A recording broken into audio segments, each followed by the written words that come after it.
नहीं है ना घबरा।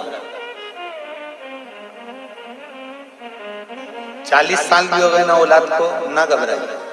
अब जब तुम्हारे यहाँ संतान नहीं है ना, तो एक नियम बनाना कि मुझे 5 पंडाल में पहुंचना है, और 5 पंडाल में पहुंचकर वहां पर से मुझे 5 जगह की 5 कथा के पंडाल की मुझे बेलपत्र चाहिए।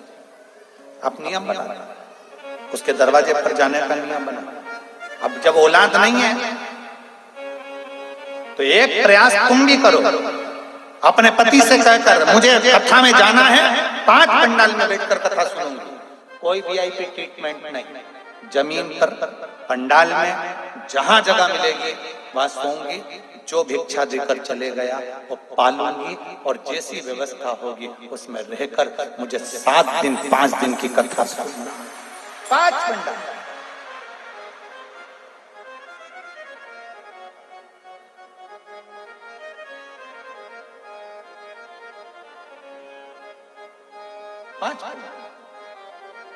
और एक नियम जो विश्वनाथ मुनि ने अपनी धर्म पत्नी को बताया है, 7 नदियों का जल, 7 सरोवर नहीं, 7 पवित्र नदियों का जल,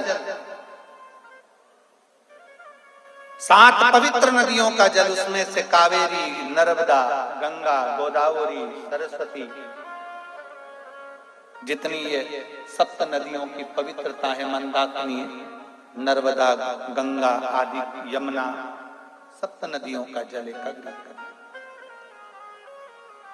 और 7 नदियों के जल से किसी भी महादेव के मंदिर में एकांतेश्वर महादेव का नाम ले। कौन से महादेव? हमने पहले कथा में कहा है कई बार, एकांतेश्वर महादेव की कथा भी कही, सुनिए आप लोगों ने।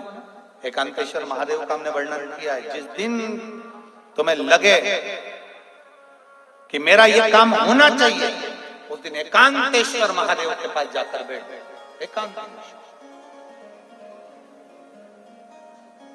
एकांतेश्वर महादेव मतलब बाहर मिलेंगे। ये लोग कहते हैं कि यहाँ नर्मदेश्वर महादेव है, कल हम गए थे दर्शन करने के लिए।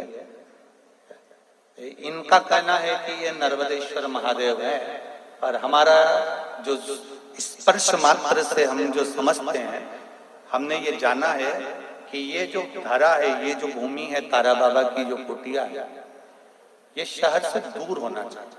अर्थात पहले यहाँ शहर नहीं थी, ये एकांत में थे, एकांत में थी। तो यहाँ जो तारा बाबा आराधना करते थे शंकर की, वो शंकर साधारण नहीं होगा, वो एकांतेश्वर महादेव ही कहलाया। एकांत, एकदम एकांत। इनका कहना है नर्मदेश्वर है, वो नर्मदा का शिवलिंग है।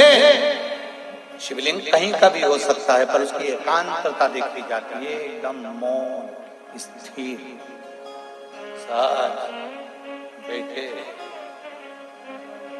जहां केवल शिव के सिवा कुछ भी नहीं, शंकर के सिवा कुछ नहीं। जो आया वो गुफा के चक्कर में घुस गया, जिसको शंकर से मिलना था वो डायरेक्ट पहुंच गया, उसे गुफा से मतलब ही नहीं रहा, उसे तो एकांतेश्वर से मतलब था। पहुंचा, बैठा, जल चढ़ाया, स्पर्श किया और चल बाबा से अपने दिल की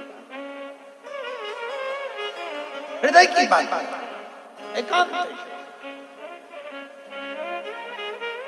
7 नदियों का जल रखकर 7 बेलपत्र के ऊपर 7 नदियों का जल, एक बेलपत्र ली, उसके ऊपर एक कटोरी में, एक बाटकी में, एक पात्र में एक नदी का जल, दूसरी बेलपत्र ली, दूसरी कटोरी में फिर जल, फिर तीसरी में बाबा की आराधना कर कर, शिव से विनती कर कर, भगवान शंकर के नामों का 108 नामों का जाप कर कर, श्री शिवाय नमस्तुभ्यं कर कर, एक कटोरा जहां से पानी बहकर नीचे आता है वहां लगा लीजिए, और एक बेलपत्री को उठाकर शिव जी के शिवलिंग पर समर्पित करिए। समर्पित करते समय डंडी का मुख अशोक सुंदरी की ओर हो। अशोक सुंदरी का जगह मालूम है सबको? सबको मालूम है ना? अशोक सुंदरी की ओर मुख, अशोक सुंदरी फिर समझ गड़बड़ ना करिए।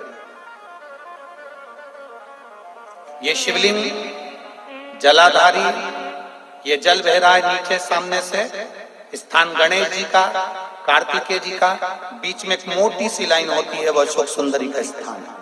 शिवलिंग, ये जलाधारी माता पार्वती जी का हस्त कमल है।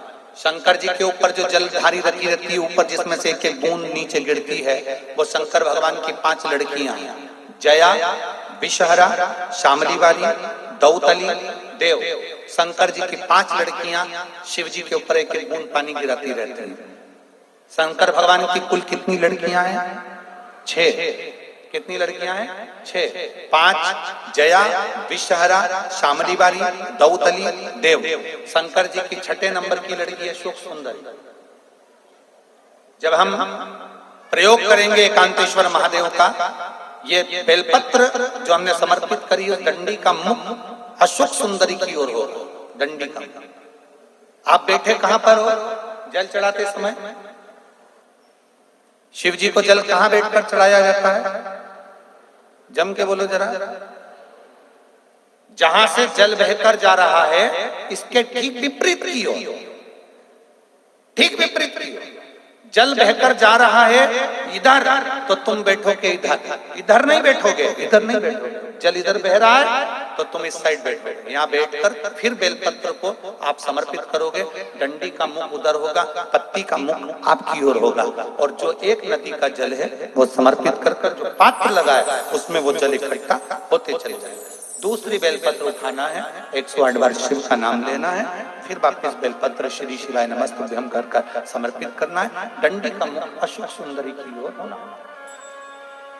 जब 6 बेलपत्र अशोक सुंदरी की ओर जाएगी, 7वें नंबर की जो बेलपत्र है उसका डंडी का मुख आपकी ओर होगा, और डंडी का मुख आपकी ओर होकर जल चढ़ाकर आप उस जल को झेल लेंगे। जहां नंदी बैठे हैं, नंदी का जो पांव जिस जगह पर उठाओ, अगर इस पांव उठाओ तो इस ओर, ये पांव उठाओ तो इस ओर, नंदी का पांव जहां उठा रहता है वहीं पर बैठकर पति पत्नी दोनों उस जल को आचमन कर लेंगे, दोनों उस जल को पूरा पी जाएंगे और बाबा से झोली पसार कर प्रार्थना करेंगे कि हमें संतान का सुख देना, मेरा देवाधिदेव महादेव प्रदान करें। एकांतेश्वर महादेव का ये स्मरण करिए। एकांतेश्वर पहुंच गए विश्वनाथ मुनि अपनी धर्मपत्नी को लेकर एकांत में, जहां भगवान शंकर विराजमान थे उस एकांतेश्वर महादेव के पास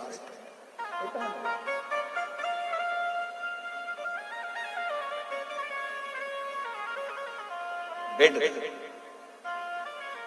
एकांतेश्वर महादेव के पास बैठकर आराधना करी, पूजन करी, 7 नदियों का जल समर्पित कर आचमन करा। गर्भ ठहर गए, गर्भित हो गई ना, पुत्र आ गया, संतान आ गई। थोड़ा विस्मय था। विश्वनाथ मुनि की धर्म